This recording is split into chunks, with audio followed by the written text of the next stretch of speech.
I'm now being joined on the news at 10 by Professor Charles Ofuegbo, an energy and transportation consultant, to have a better insight into the issue of the Nigerian railway system. I want to thank you so much indeed for coming on the news at 10. How would you describe the state of the railway structure that we have in the country today?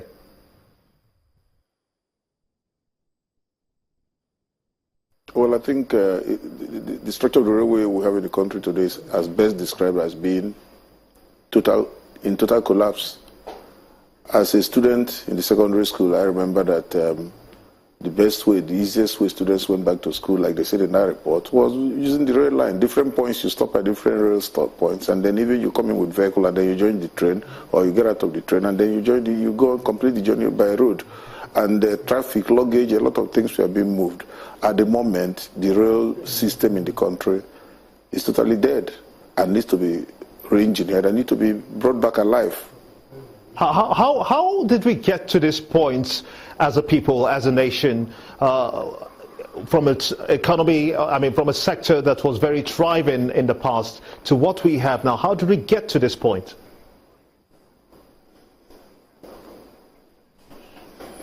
I think the answer is very easy.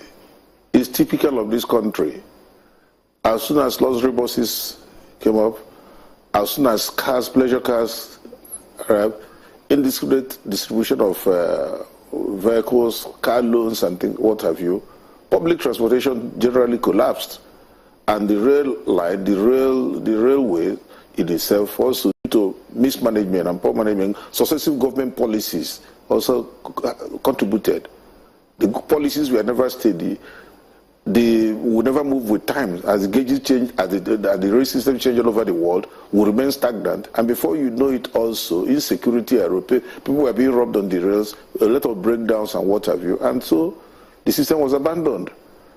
And of course, we see the results.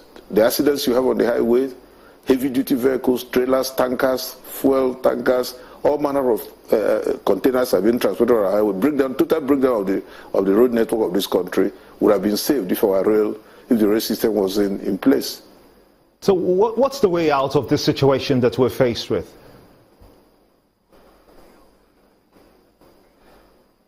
We need to go back to the drawing board. We need to go back and ask ourselves, do we really believe this country should move forward, as is the case all over the world?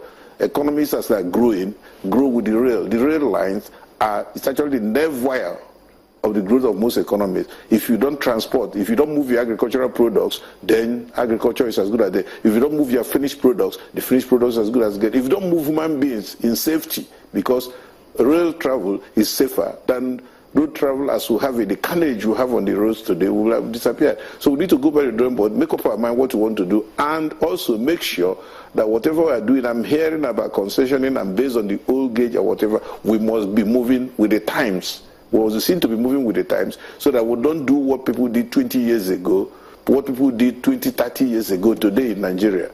Or we'll end up finding out that when our neighbors put in place their own rail line, we may not be compatible with what they have. And at the end of the day, we'll become isolated and we'll now start again from where we stopped.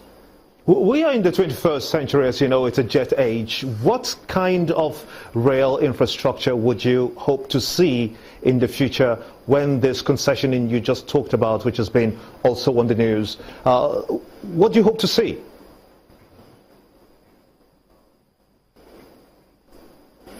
Well, I think what most people will be looking forward to is maybe finding out the electric train, which you have the fast trains. The trains must be faster, they must be more comfortable, they must be decent, and they must be better power. They must also be environmentally friendly.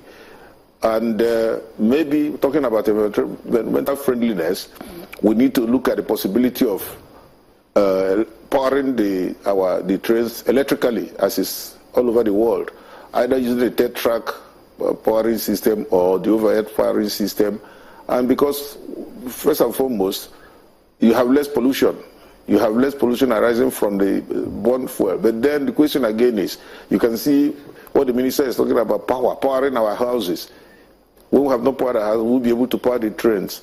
Well, there's an answer to it. Most of the rail lines in the world, most of the company rail lines in the world have independent power supply for the lines. They have their own, they generate their own power, and they make sure power doesn't fail. And of course, it's very fast, very economical, very fast, and environmentally friendly. What we may do as a country in Nigeria, knowing the peculiar problems we have, is to also operate dual systems that are already in existence in some parts of the world, where we have backup sources of power, that electricity, that is using of fuel, so that at any point where you have power, you think the power is dropping or whatever, once you can predict, you switch over to the next source. It's already happening even in the industry. Professor Charles, and what have you. Professor Charles Afuegbo, an energy and transportation consultant, I want to thank you so much indeed for talking to us on the News at 10. Many thanks for your time.